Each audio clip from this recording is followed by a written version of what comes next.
একদিন টুনটুনি নামের একটি ছোট্ট মেয়ে একটি পুরনো বইয়ের দোকানে গেল। সেখানে সে একটি পুরনো বই পেল, যার নাম ছিল জাদুর পৃথিবী। বইটি খুলতেই সে দেখলো এক জাদুকর তার দিকে হাত নাড়ছে এবং বলছে, এই বইয়ে যে জাদু আছে তা তোমাকে এক অবিশ্বাস্য যাত্রায় নিয়ে যাবে। টুনটুনি মন্ত্রমুগ্ধ হয়ে বইয়ের পাতা উল্টাতে শুরু করলো।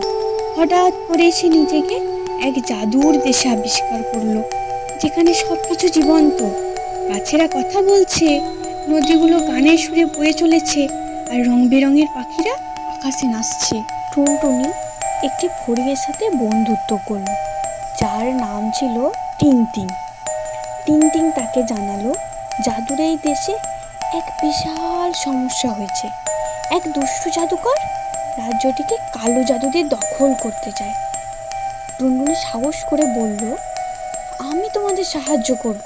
টিংটিং তাকে নিয়ে গেল জাদুর দেশে রানীর কাছে। রানী টুনটুনিকে বলল, তুমি যদি দুষ্টু জাদুকরের কাছে গিয়ে তার কালো জাদুর বইটি চুরি করে আনতে পারো, তবে আমাদের দেশে আবার শান্তি থাকবে। টুনটুনি সাহস করে যাত্রা শুরু করল। পথে সে অনেক বাধা পেরিয়ে গেল, জঙ্গলে ভয়ঙ্কর জন্তুদের সাথে লড়াই করলো, বিশাল পর্বত পাড়ি দিল।